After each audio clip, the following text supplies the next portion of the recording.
Assalamualaikum warahmatullahi wabarakatuh. Innal hamdalillah nahmaduhu wa nasta'inuhu wa nastaghfiruh wa na'udzu billahi min shururi anfusina wa min sayyiati a'malina. May yahdihillahu fala mudilla lahu wa man yudlil fala hadiya lahu. Wa asyhadu an la ilaha illallah wahdahu la syarika lahu. وأشهد أن محمدًا عبده ورسوله لا نبي بعده وبعد. Ikhwani fillah, azallahu iyyakum. Masuk pada bab as-samur ba'dal isya. Begadang setelah salat isya. Bagaimana hukumnya? Dari Umar bin Khattab, beliau berkata, kana Rasulullah sallallahu alaihi wasallam yasmuru ma'a Abi Bakrin fil amri min amril muslimin wa ana ma'ahuma. Umar bin Khattab berkata, Rasulullah sallallahu alaihi wasallam pernah berbincang-bincang dengan Abu Bakar terkait dengan urusan kaum muslimin setelah sholat isya. Ngobrol, berbincang-bincang, tapi apa yang diperbincangkan? Urusan kaum muslimin. Kata Umar, saya termasuk yang ikut berbincang-bincang dengan Nabi dan Abu Bakar. Hadis ini menjelaskan hukum ngobrol setelah sholat isya boleh, bahkan bisa dianjurkan, bahkan bisa wajib, tergantung tujuannya. Kalau setelah sholat isya tidak tidur tapi rapat membicarakan persoalan umat, ini termasuk aktivitas yang insya Allah berpahala. Namun Aisyah radhiyallahu anha berkata, "Manama Rasulullah sallallahu alaihi wasallam qabla al-isya wa la samara ba'daha." Kata Aisyah, Nabi tidak pernah tidur sebelum isya dan tidak pernah begadang setelahnya. Nabi tidak pernah tidur sebelum isya dan Nabi tidak begadang setelahnya. Maka ikhwani fillah, kebiasaan Nabi itu setelah sholat isya istirahat. Kalau ada kebutuhan untuk begadang, kebutuhannya seperti dalam rangka membicarakan urusan kaum muslimin atau begadang untuk melakukan aktivitas yang bermanfaat untuk umat, maka beliau lakukan.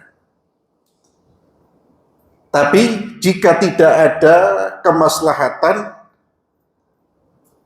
yang bisa diraih pahalanya di akhirat, Nabi tidak begadang, bahkan Nabi melarang. Oleh karena itu, makruh orang setelah sholat isya melakukan aktivitas-aktivitas yang tidak bermanfaat.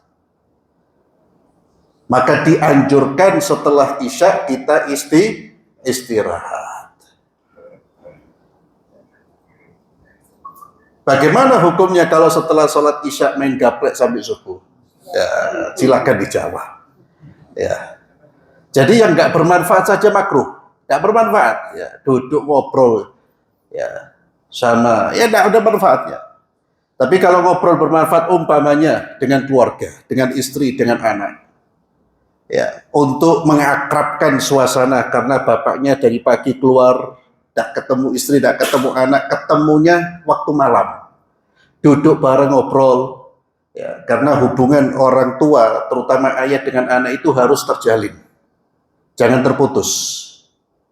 Ya, selama masih satu rumah jangan sampai tidak ketemu. Kesibuk apapun harus ada waktu untuk ketemu. Ya, itu sangat berpengaruh dalam perkembangan anak-anak kita. Jangan sampai ada anak yang kehilangan ayah dalam tanda kutip. Kehilangan ayah itu bukan ayahnya nggak ada, tapi ayahnya nggak pernah hadir di depannya karena terlalu sibuk. Mungkin saat ini bisa hadir itu setelah sholat Isya, maka boleh, tidak makruh. Karena di situ ada tujuan yang mulia, ada kebaikan yang didapat, memperkuat hubungan orang tua dengan anak. Saat ini hubungan orang tua dengan anak harus diperkuat, ma'asyiral muslimin. Karena anak-anak kita sedang dididik dan sedang diberikan racun-racun, ditebar racun-racun oleh para perusak-perusak yang ada di sekitar kita. Anak itu gampang terpengaruh kalau dia tidak punya hubungan yang kuat dengan orang tuanya. Dia akan mencari kawan, dia akan mencari teman untuk ngobrol, untuk diskusi. Kenapa? Karena orang tuanya tidak pernah hangat ketika berdiskusi, ketika ngobrol. Dia cari orang-orang yang bisa lebih hangat. Ya. Maka itu salah satu tujuan mulia. Ini saya sampaikan karena mohon maaf, banyak orang tua saat ini, bukan banyak, insya Allah tidak banyak, mudah-mudahan tidak banyak, tidak tahu faktanya ya, yang punya anak di rumah, punya istri, tapi sering keluar, jarang ketemu anaknya. Ya. Pagi anaknya sekolah, dia tidur. Anaknya datang, dia ada di rumah, sudah keluyuran. Lo kalau keluyuran syughul atau tidak ada masalah. Tapi ikhwani fillah, kalau tidak ada yang duduk sampai subuh, Pak. Betul. Sampai subuh. Ada anak, ada istri itu. Bukan tinggal sendiri, ada anak dan istri. Dikiranya itu hal yang biasa. Padahal itu sangat-sangat tidak baik. Dan ternyata Nabi pun melarang. Nabi kita melarang. Jangan begadang setelah Isya itu. Kecuali melakukan aktivitas yang baik boleh. Anda belajar, mengajar, ya, atau berbincang-bincang. Ngobrol, tapi ngobrolannya seperti Nabi sama Abu Bakar, bicara tentang umat. Ini kalau kita lebih lanjut bicara bahayanya begadang tanpa ada kebaikannya, banyak sekali itu. Ya, maka kita mengapresiasi ini walaupun ya tidak maksimal. Ya, sekarang ini kan ada aturan di Surabaya ini, anak berapa tahun tidak boleh keluyuran jam 10 malam. Saya lupa itu ada aturan, Pak. Ya, itu tidak boleh anak-anak, Pak. Pemerintah juga menetapkan. Di atas jam 10 harus sudah tidak boleh ada di jalan. Ya, itu salah satu langkah yang patut kita apresiasi. Ya, itu anak. Mudah-mudahan juga para orang tua yang punya anak. Jangan keluyuran kalau tidak ada kebutuhan. Jangan keluyuran, Pak. Kita akhirnya nggak tahu anak kita kawan dengan siapa, telepon dengan siapa, bermain dengan siapa. Kita punya dunia sendiri, mereka akhirnya punya dunia sendiri. Iya, kalau dunianya mereka itu di masjid, wah alhamdulillah, Pak. Teman ngobrolnya, teman curhatnya, orang-orang yang aktivis di masjid, alhamdulillah. Lah kalau pemakai, naudzubillah. Ya. Ini masalah waktu setelah Isya. Jadi Islam sendiri sudah menegaskan itu, jangan begadang ya, kecuali ada manfaatnya.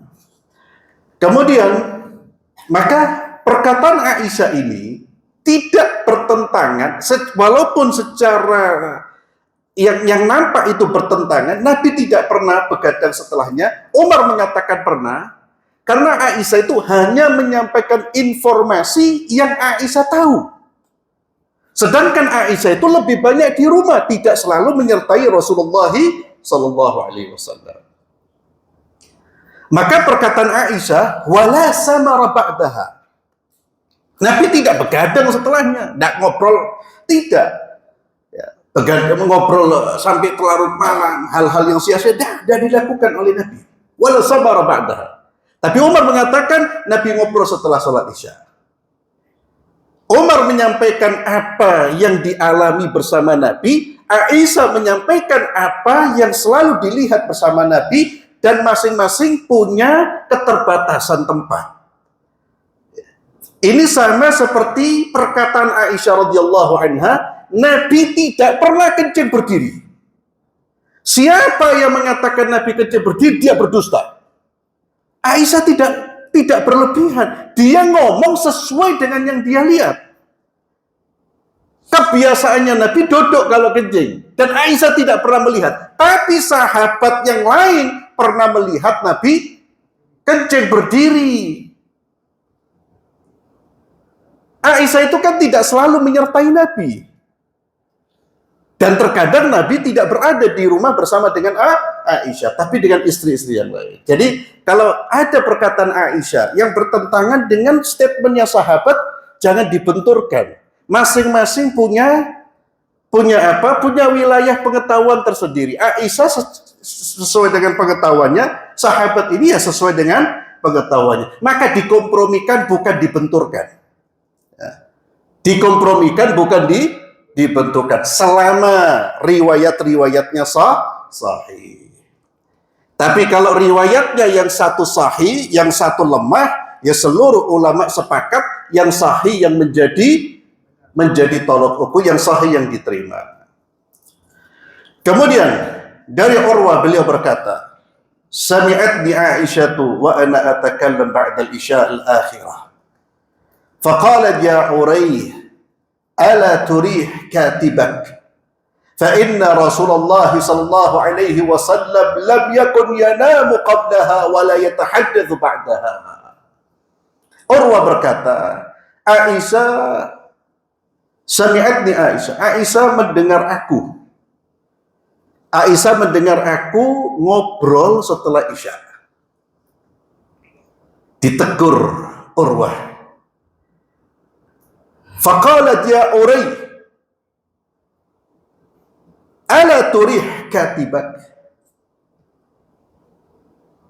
Ayo, coba engkau istirahatkan pencatatmu, malaikat biarkan istirahat.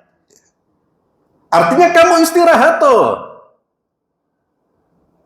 Lalu beliau menyampaikan argumentasi kenapa beliau menyuruh Urwah untuk beristirahat, karena Rasulullah sallallahu alaihi wasallam tidak pernah tidur sebelum Isya dan yatahaddath ba'daha, tidak pernah ngobrol setelah Isya.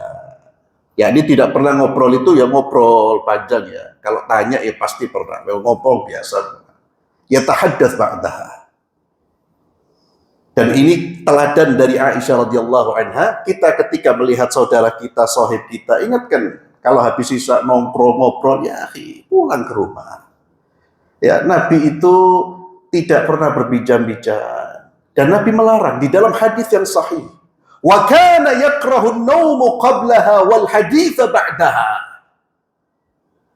Itu pernyataan Ustaz. Wa kana yakrah, Nabi membenci, tidak suka dengan tidur sebelum Isya dan ngobrol setelah Isya. Ya, Nabi yakrah, membenci. Wa kana yakrahu an-nawm qablaha. Maka juga dimakruhkan tidur sebelum Isya.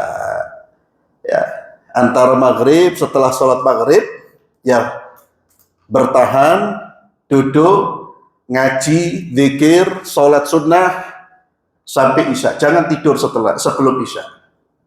Dan jangan yatahaddath. Yatahaddath itu ngobrol. Dan ngobrol yang bagaimana? Yang tidak ada manfaat. Loh, dari mana kesimpulan itu? Kesimpulan itu kita ambil dari pernyataan Umar bin Khattab. Nabi pernah ngobrol setelah Isya, ngobrol lama dengan Abu Bakar, dan saya ada di situ. Terkait dengan masalah apa? Min amrin min umuril muslimin, terkait dengan perkara-perkara kaum muslimin. Dan itulah memang obrolannya Rasulullah SAW. Ya, obrolannya Nabi itu terkait dengan umat. Ya, bagaimana ya mengurus umat ini, menyelesaikan masalah-masalah umat. Ya. Bukan ngerasani umat. Ya. Jadi kalau ngobrol jangan suka rasa-rasana. Wis itu, ya Allah, apalagi wis tua, ya Allah coba lah. Ya, wis ketok jenggot putih, rambut putih. Ya. Obrolannya masih si fulan kada, si alan kada, si fulan kada, si alan kada. Ya Allah, dia sendiri la madha. Ya, tak punya apa-apa. Itu katanya anak pondok kalau lagi ngawur bahasa Arab. Ya, la madha. Tidak apa-apa. Tapi bukan itu bahasa yang salah. Kemudian ikhwani fillah azallahu wa iyyakum at-tartibu bainas salawat. Ya, at-tartib bainas salawat. Mengerjakan salat dengan tertib. Artinya mengerjakan ini dalam konteks mengqadha, mengganti salat yang tertinggal, maka gantilah sesuai dengan urutannya. Jadi kalau kita umpamanya terlewat salat maghrib dan isya, maka salatlah maghrib terlebih dahulu kemudian isya. Walaupun kita salat di waktu isya. Jadi yang menjadi tolok ukur bukan waktu salatnya, tapi ini dalam soal ketika tertinggal ya beberapa salat.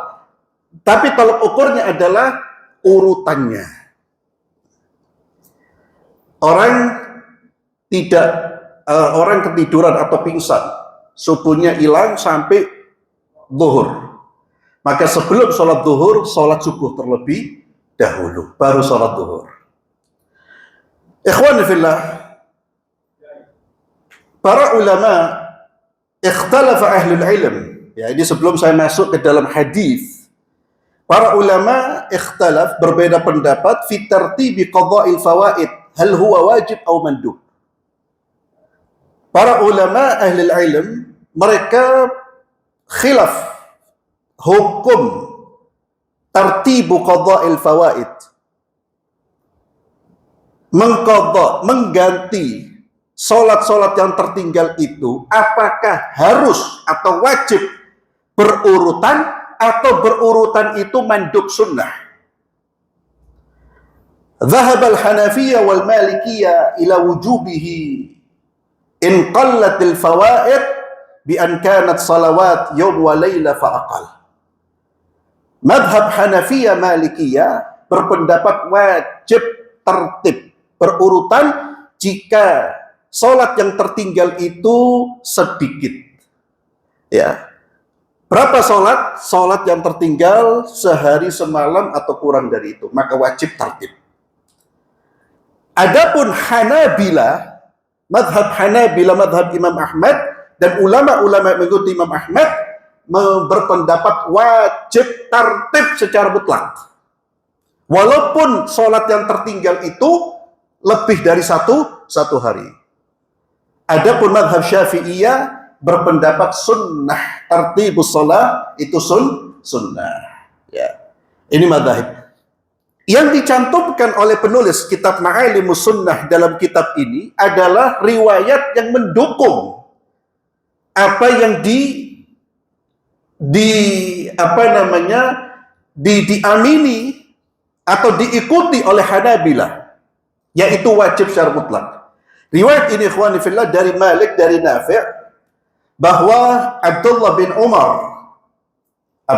Umar putra dari Umar bin Khattab radhiyallahu anhum ajma'in, kana yaqul, beliau mengatakan, Abdullah bin Umar ini, man nasiya salatan, siapa yang lupa salat, falam yadhkurha, dan dia tidak ingat kecuali ketika dia sedang salat bersama dengan imam,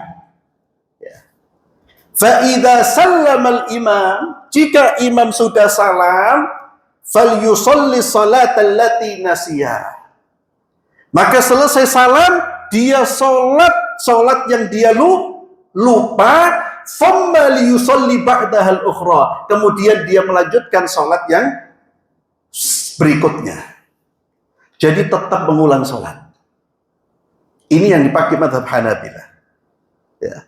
Antum salat bersama imam, lupa, ya Allah saya belum salat isya. Maka setelah salam salat isya dan salat subuh. Walaupun kita sudah salat subuh bersama dengan imam. Ini mereka yang memutlakkan wajib tertib. Ya, wajib tertib. Dan khilaf seperti yang telah saya sampaikan, dan ini salah satu dalil dari madhab Hanabilah, yakni fatwa dari Abdullah ibnu Umar radhiyallahu anhuma. Kemudian ikhwani fillah, kita masuk pada pembahasan tentang al-masajid wa mawadhi'us salah. Ya, pembahasan terkait dengan masjid-masjid dan tempat-tempat salat. Al-masjid, ya, awwalul masajid fil ard. Masjid pertama yang dibangun di atas muka bumi. Allah Azza wa Jalla berfirman di dalam surat Al-Imran ayat 96, A'udzu billahi minasyaitonir rajim, Inna awwala baitin wudi'a lin-nasi lalladzi bi Bakkah mubarakan wa hudan lil alamin. Sesungguhnya awwala baitin, ya, awwala bait di sini adalah masjid, rumah Allah yang pertama kali dibangun untuk manusia, itu yang ada di Bakkah. Di Bakkah di sini di Makkah, Makkah. Maka masjid yang pertama kali dibangun di mana? Di Makkah, Masjidil Haram. Mubarakan, yang penuh dengan barakah. Ya. Dan nanti kita akan membaca juga keutamaan Masjidil Haram, keutamaan Masjidil Aqsa, keutamaan Masjid Nabawi. Ya. Kalau Masjid Syafi'i ada keutamaannya? Ya ada lah, ngawur antum. Semua masjid ada keutamaan. Tempat yang paling dicintai oleh Allah, masajid. Ya, tempat yang paling dicintai oleh Allah. Tapi masjid-masjid kita keutamaannya tidak sama dengan 3 masjid ini. Masjidil Haram, Masjidil Aqsa, dan Masjidil Nabawi. Tidak sama keutamaannya.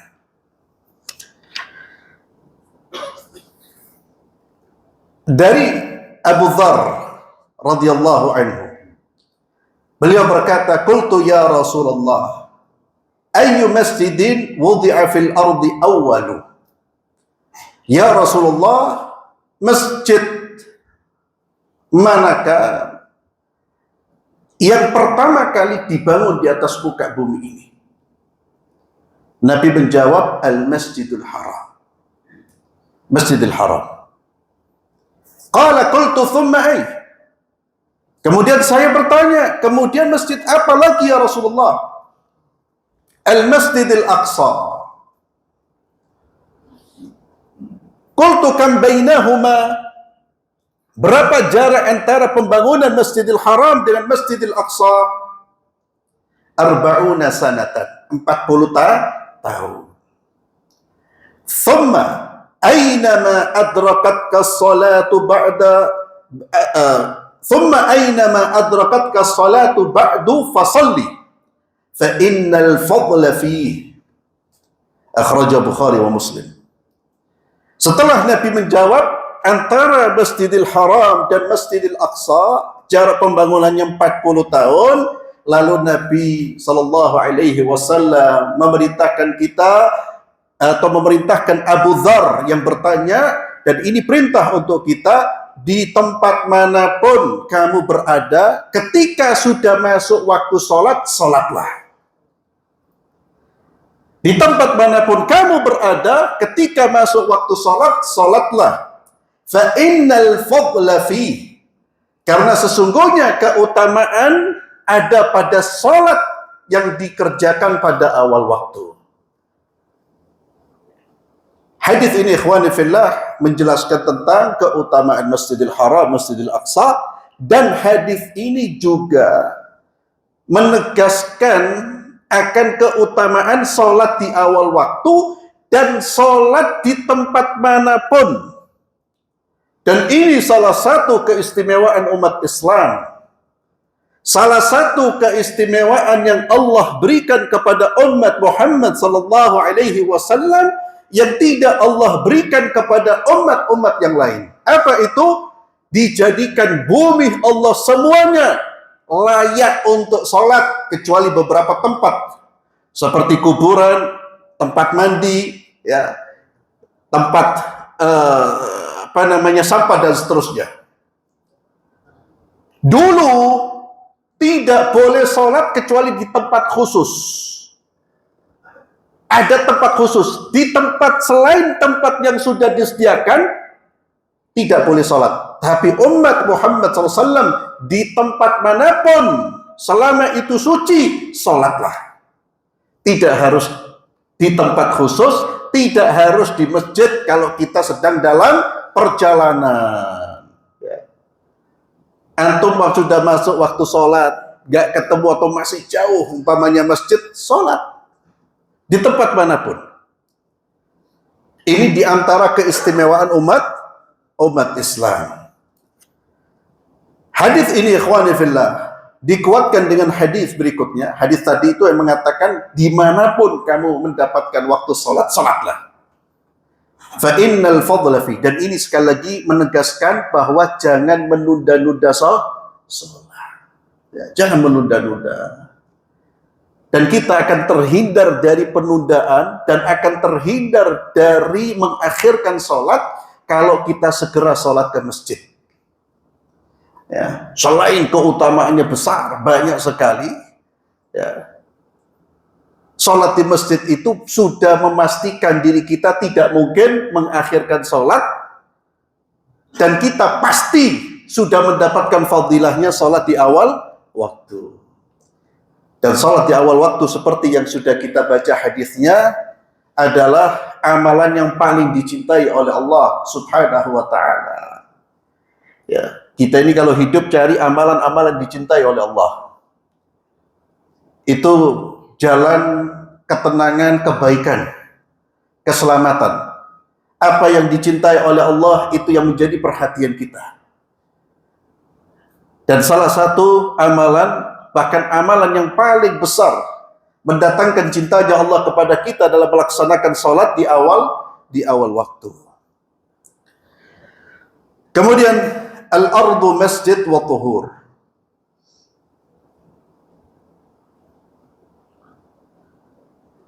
Dari Jabir bin Abdullah, ya. Dari Jabir bin Abdullah beliau berkata, anna Nabi sallallahu alaihi wasallam qala u'titu khamsan lam yu'tahunna ahadun qabli. Aku diberi 5 perkara yang belum pernah diberikan kepada Nabi sebelumku. Maka ini diantara keistimewaan yang diberikan Allah kepada baginda Muhammad sallallahu alaihi wasallam. Nusirtu birru'b masirata syahrin. Aku diberi kemenangan, dimenangkan. Dengan apa? Dengan rasa takut yang ada pada musuh. Padahal pertemuan kita dengan mereka itu masih berjarak seperti satu bulan. Jadi dalam jarak yang sangat jauh itu musuh sudah dibuat ketakutan. Yang kedua, wa ju'ilat liyal ardu masjidan wa tahura. Tahur. Dan ju'ilat liyal ardu, dijadikan bumi ini untukku sebagai tempat sholat dan sebagai alat untuk bersuci. Suci dan bisa dijadikan, digunakan untuk bersuci. Fa ayyuma rajulin min ummati adrakathu sholatu falyusalli. Maka siapa dari umatku yang mendapatkan waktu sholat, falyusalli, sholatlah di tempat dia berada. Ini keistimewaan kenapa? Dulu tidak boleh sholat kecuali di tempat tertentu. Ya. Biak wasawami', seperti biara-biara. Harus di situ, tidak boleh di luar itu. Umat Muhammad SAW, Anda bisa berjamaah di manapun, ya, di tempat manapun. Falyusalli wa uhillat liyal maghanim. Di antara keistimewaan yang Allah berikan kepadaku adalah dihalalkan ghanimah. Ghanimah itu rampasan perang. Ya. Ghanimah itu rampasan perang. Dulu setelah berperang, ada harta-harta milik orang kafir tidak boleh dikembalikan kepada pasukan kaum muslimin. Tidak boleh diambil.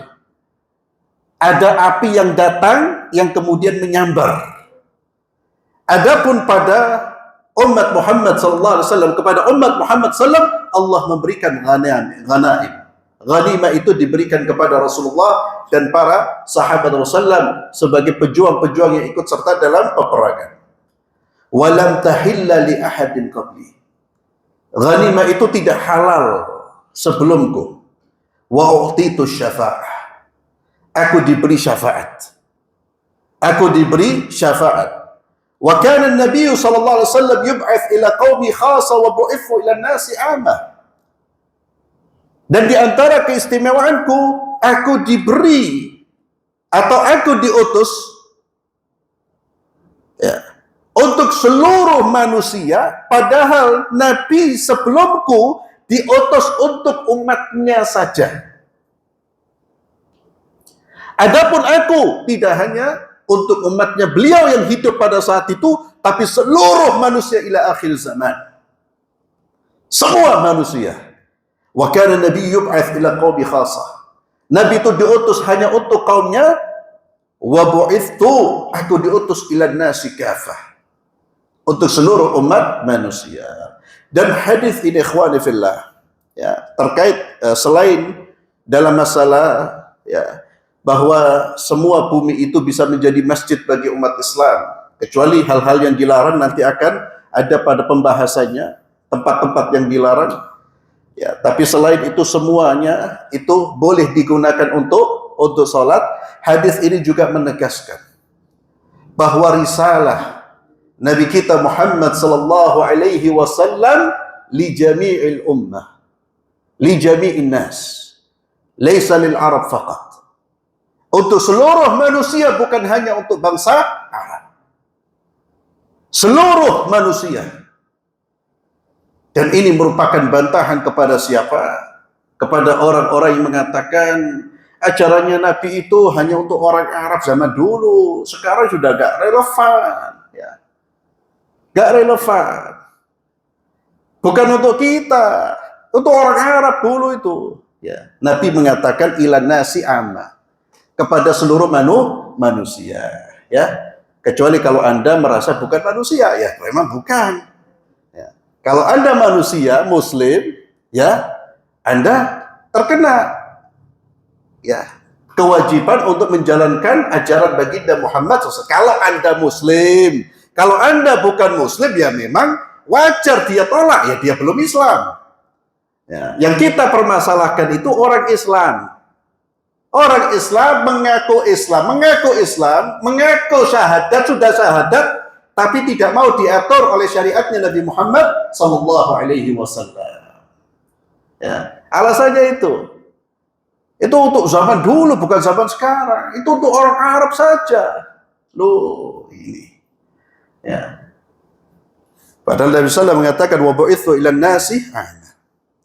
Dan Allah Azza wa Jalla mengatakan apa? Wa ma arsalnaka illa rahmatan lil alamin. Seluruh. Ya. Kemudian dari Hudzaifah beliau berkata, bersabda Rasulullah sallallahu alaihi wasallam, "Fuddilna 'ala an-nasi bi thalathin." Kita diberi keutamaan dibandingkan dengan umat-umat sebelum kita dengan 3. Ikhwani fillah, ini sudah beberapa kali saya sampaikan, kalau Nabi menyebut ada 5, ada 3, ada 2, ada 4, itu bukan untuk membatasi. Ya. Tapi hanya untuk menjelaskan ada sekian dari banyaknya sekian. Atau Nabi ketika menyampaikan ada 3, ada 2, pada saat itu Allah baru memberi informasi ada 2. Tapi kemudian nanti Allah menambahkan. Ya. Jadi jangan dipertentangkan. Loh, hadis ini ngomong ada 3, hadis itu ngomong ada 5. Ini berarti orang tidak mengerti ilmu hadis. Ada metodenya dan ungkapan-ungkapan seperti itu. Masuk Isya? Belum. Ya, yang adzan Isya waktu mana itu? Ini waktu mana? Waktu astagfirullahaladzim. Belum ya? Kurang berapa menit? 2 menit. Oh ya, kurang lebih lah. Ya.